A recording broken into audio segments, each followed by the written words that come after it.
guys, London Blue coming at you on this rainy and humid day from J.Q. Dickinson Salt Mine in Malden, West Virginia.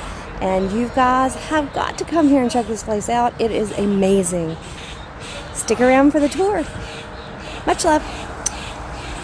They were hunting through this valley deer and buffalo that would migrate through here as well.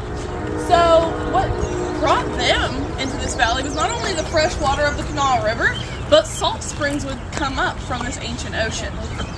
So, I mean, the Indians had the best of it all. They had their game, and then they figured out how to harvest the salt that was coming up from these springs, so they were able to not only get their game, but also have the salt to cure the meat, as well as the hides, use it for dyeing. The original medicine was salt as well for wounds. There was no alcohol or any type of disinfectant, but salt is a natural antibacterial, so they would use it to cure wounds. However painful it might have been, it was their medicine at that time. Now, the Shawnee made a grave mistake. They were doing a lot at the time, but they were captured a colonist by the name of Mary Ingalls. Is anybody familiar with Mary Ingalls' story? Yeah. So, she came through St. Albans, who were whipped. She crossed the Coal River. Yes. So she was known for the fact, or the term "follow the river to freedom," and so she surely did escape.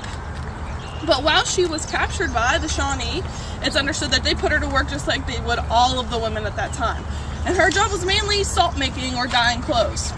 So she knew the process in and out. She knew where to gather the salt water. She knew how to boil it to create the crystallization. And she was pretty mad whenever she did escape, because she also had to leave her children behind. So she told everybody that had an ear to listen where to find the salt, how to make it. People flooded into this valley, and I mean flooded. In this town alone, there was roughly 30,000 residents, and at that time it was still Virginia. About 5,000 slaves to produce the production of salt works that were just in this area. Not this one alone. This one alone, it had a production of, they say, up to 500 slaves for the work that was on this property alone. Now, our very first patron was William Dickinson. He was 7 generations ago, and this is currently run by Dickinsons today as well. But William Dickinson came here to this area in 1835.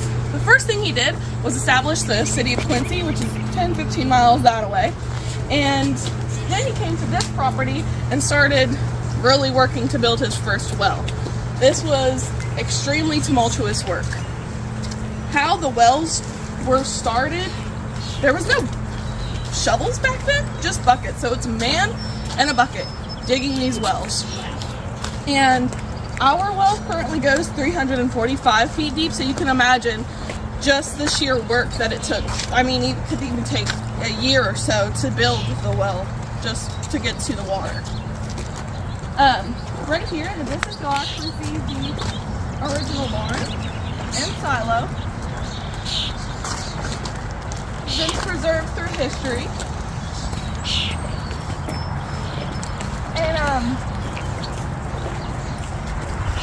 here's where it stood the test of time, which I think it's pretty awesome that, you know, the people in the salt industry have done amazing at preservation.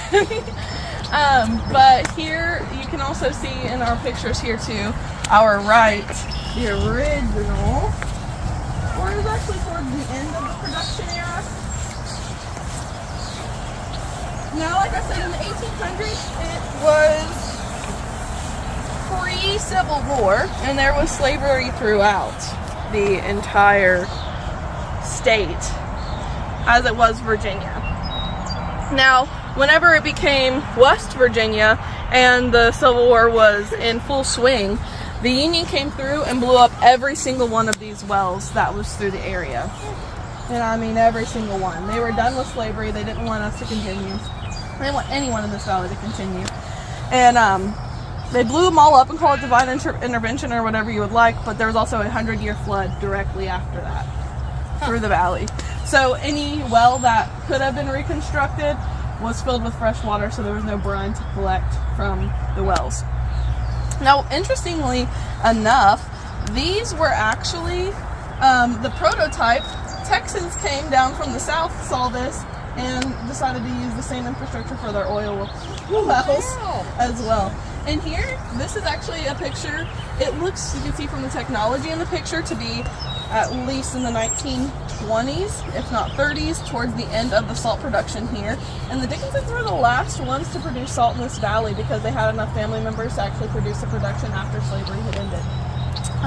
You can also see there was a well here behind the barn, and that's the original silo. So this is all the brine storage tank behind the barn at that time.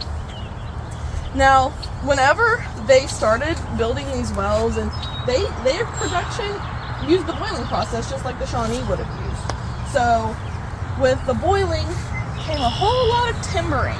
They timbered this valley till there were just about no trees left.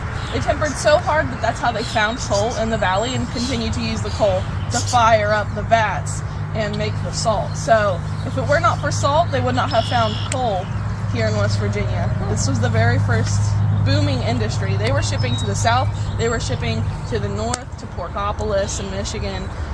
It was the salt of America at the time. It's how West Virginia had its very first wealth flood into the area. Like I said, this valley alone had 30,000 people.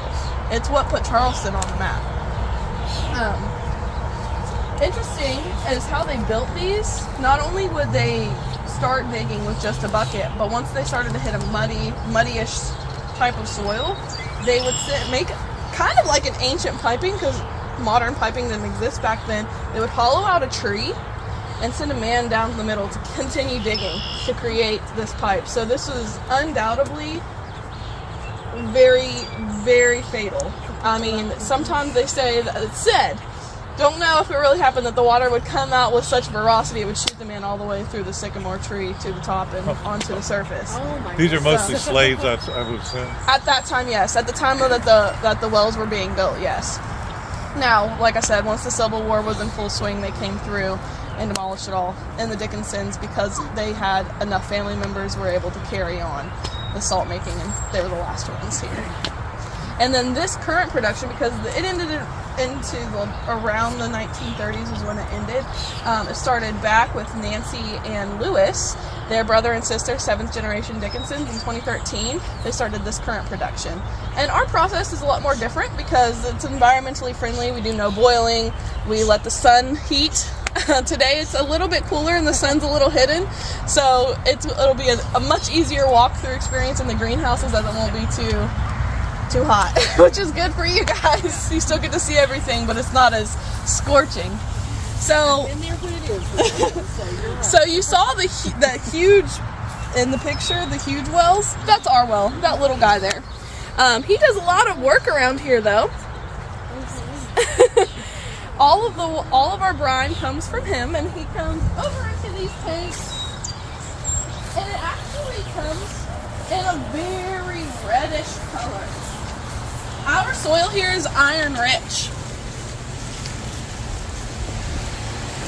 So this is what it looks like coming out of the ground. Very red. Kind of looks like a red muddy water. And this is what they were working with at the time. Now what happens whenever it's in this tank is this. Iron settles to the bottom and it gives us a much clearer brine that we can work with. And with this brine, it comes into these beds. Now out of the ground and into these beds, it's at 4% salinity. And you can all follow me through here. Come on either side. So what you're looking at is our first process.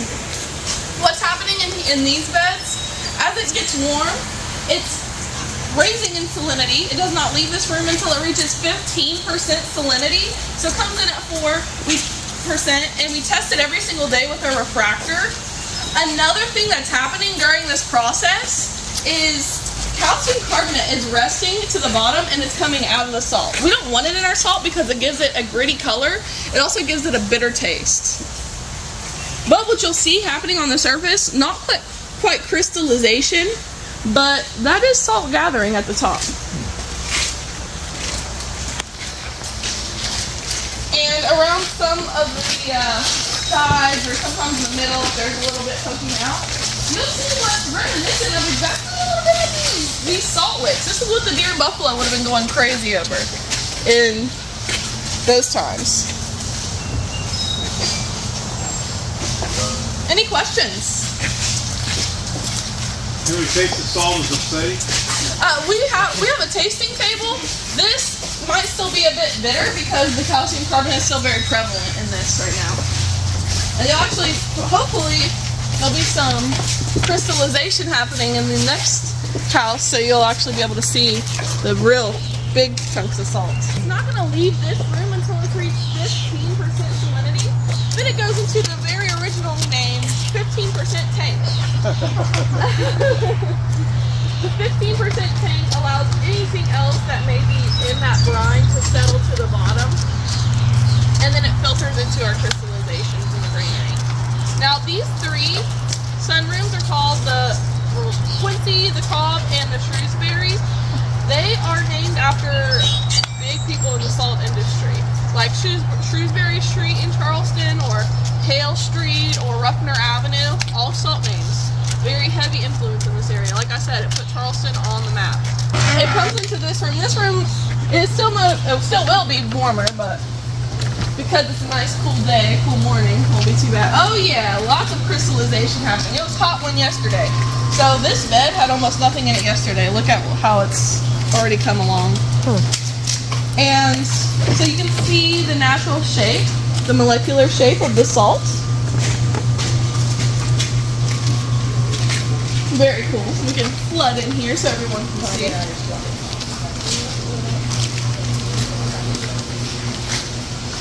What's also happening here is the water, the brine, it's no longer technically like a water anymore.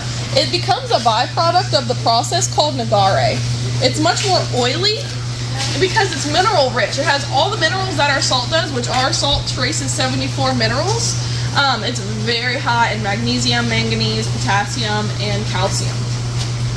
But the nagare, it's a Japanese term. They coined it. And it's used for making tofu, making cheese. We even sell it at wholesale to a cheesery. They make cheese with our nagare. We sell it in small doses as a hangover cure is what they call it. But I mean, a lot of, like, one of our girls here, she suffers from migraines. She takes it in her coffee every morning because of the mineral richness. I kind of call it like a liquid IV. So it's great. It rehydrates you. It allows the water that you're intaking to actually hydrate you better. So it's really cool because of all the minerals. Interesting. Yeah. You wouldn't think that something from salt would, would actually hydrate you. Because the nagare is a natural coagulant, I have put it just as like a topical. We also sell it as wholesale to a body butter making company. So the mineral richness can be used topically and internally. It's really, really cool. Is there, I don't think you mentioned iron as one of the minerals. Iron is one of the minerals. Iron's so heavy, it settles out a lot in the first process, so it's not as prevalent as, say, the potassium or manganese that's in the salt. We bring them into here. We do everything by hand.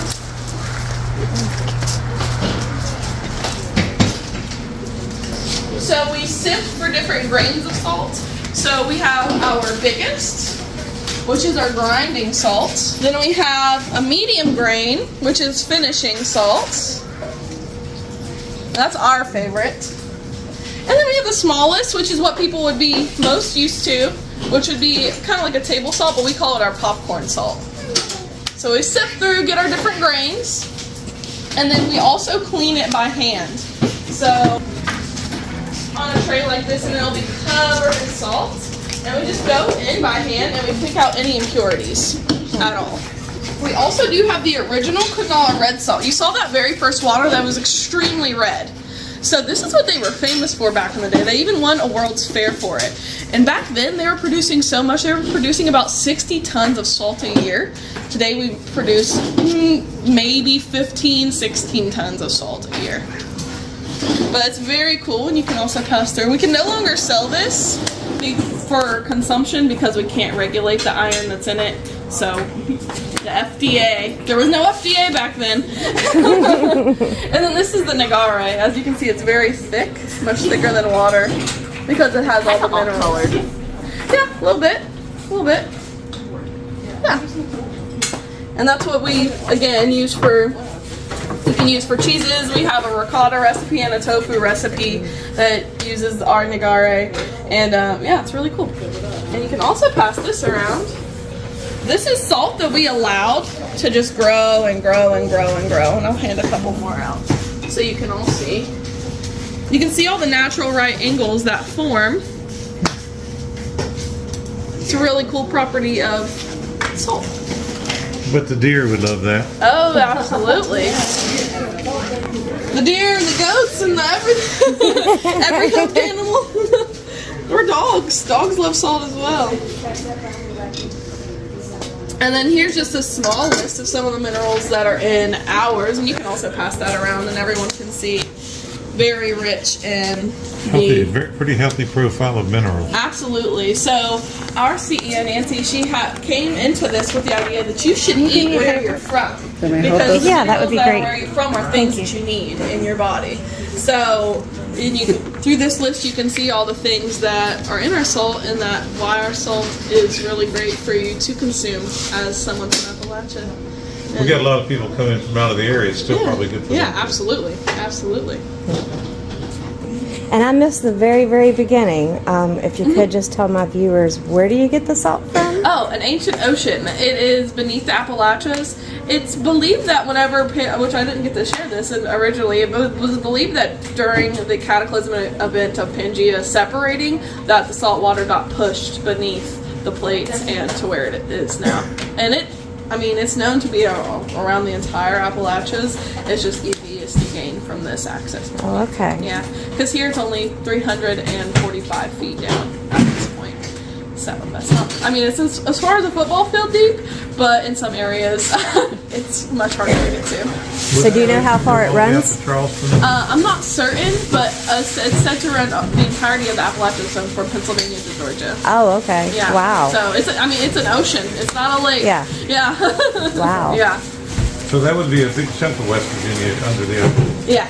Over the ocean. Absolutely. Expensive. When I say when people flooded into the area, it wasn't just here. It was all up and down the Kanawha River. Oh, okay. The entire Kanawha River, yeah. I didn't realize that. Yeah. And you can come through here. This is just the rest of our production. We package it. We even infuse it with different flavors, like our ramps and ghost peppers. Yes. There is a tunnel nearby that used to be an interstate tunnel, is no longer functional. They grow mushrooms in it now. Our mushroom and herb salt is mushrooms that were harvested from that tunnel. We also have I think I might have passed it actually. We do an Appalachian mercantile box. It's coined by us. It's products that we love all the way up and down the Appalachians. We do a monthly subscription. We also do like a one-time sale if you just want to treat yourself one time, but it's really cool and interesting and in a way to work with our partners here in the Appalachians. I'm super proud of it. And then we have a very big online presence, so this is the heart of everything that comes from us. It's shipped out from here as well. And we sell in a lot of places. Interesting, because we used to send our salt to Michigan and it's artisanal salt. Artisanal, yes, absolutely. So our CEO Nancy, she was previously a chef. Thank you. She realized that there was a need to eat from where you were from.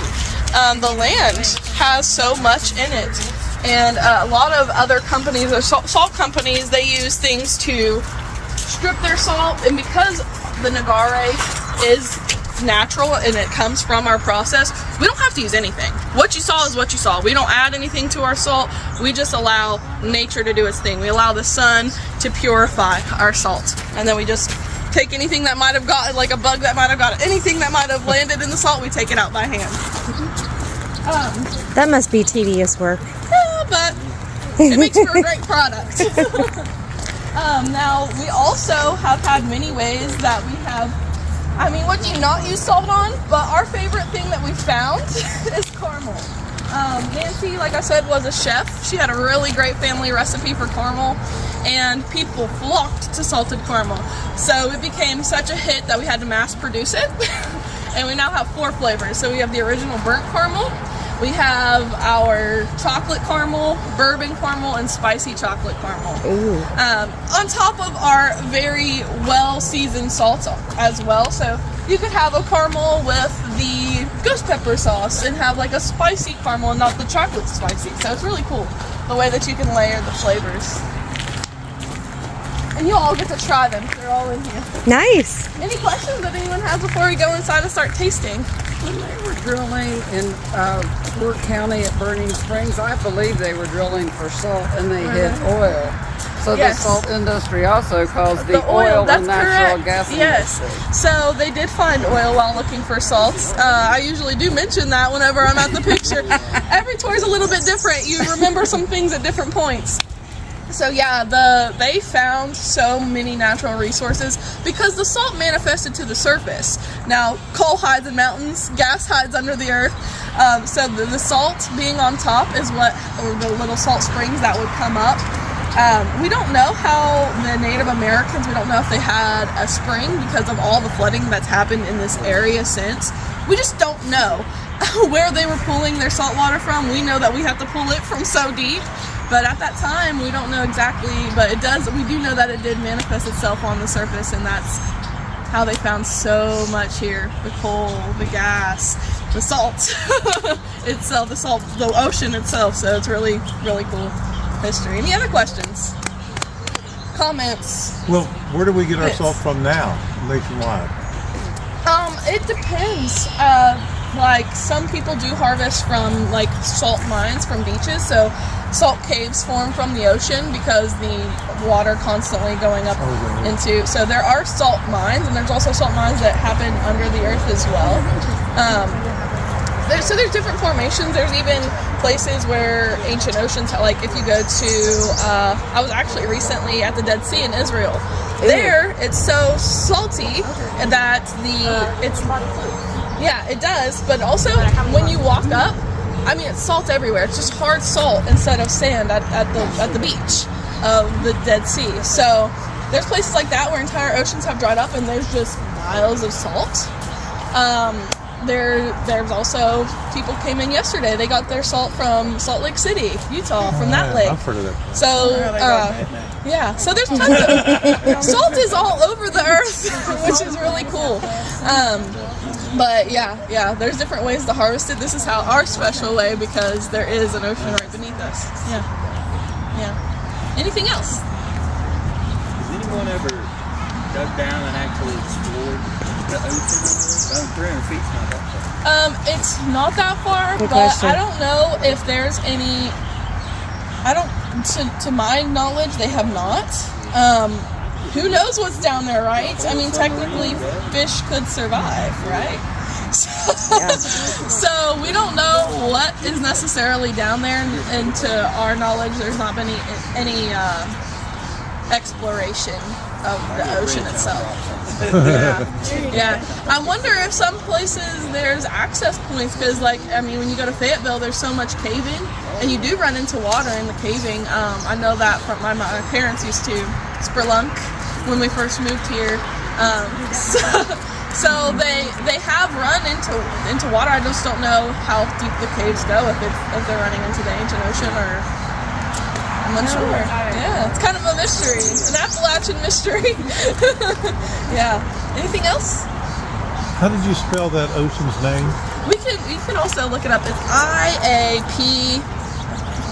IAPATSU. Kind of a Greek-looking name, or Latin. Yes, it is. It is. We can actually Yeah, don't be asking me from pattern. No kidding. Yeah, Or one of the 83 moons of it Saturn. was named after a Greek god too, wasn't it? I think it was named after a Greek god. Looks It's like a Greek titan. word. Yeah, it was Yeah. actually a titan. A titan. The Titans are part of Greek mythology, but they're not gods. It was supposed to have been like a son of one of the Greek gods Yeah. or something like that, I think. Is Titan the son of Uranus? Uranus. Uranus. Sir, yes, sir. See, I'm usually really great at pronunciations. I guess the Greek really stumbles me up. The other languages I do really great at, but we can come in and taste maps of the salt furnaces that were here in the Kanawha Valley. So this is the Kanawha River, and this is where we are right here. Just in this city, just in this city, 30,000. Think about the people around each one of these. Wow.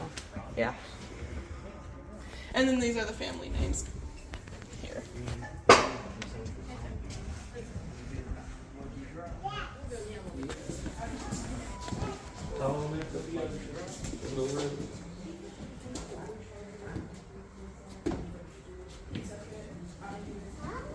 I didn't have it here, but it's good. What do you need? An iPhone charger?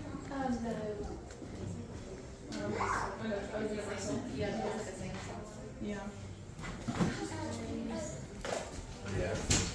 Come on. I've got caramel for everybody. There you go. Yeah. You want it? Make it bigger.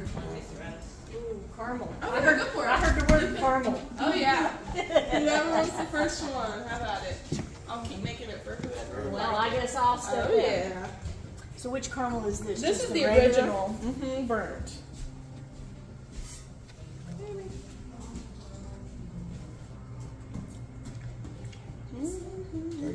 Yeah, my pleasure. That's good.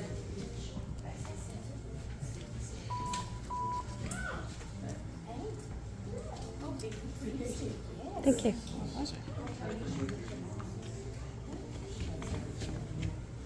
So how do you want us to taste this salt? You can do it however you'd like. These fashion into spoons. Here's another.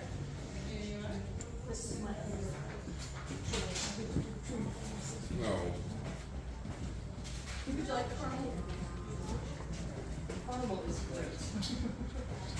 But I'll still say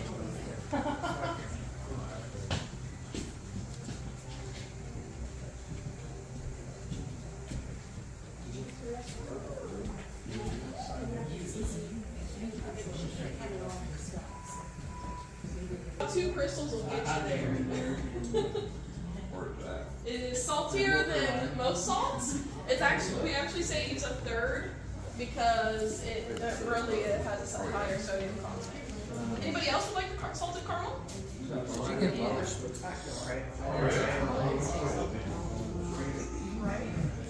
And I just think it's so decadent. I really think it's amazing. I think that was something started by the French, salted caramel. I believe.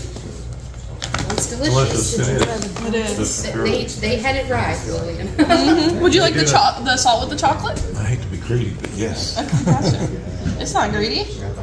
There you go. Thank you. Pleasure. Would you like to try it? Yeah. With the salt as well? Yes.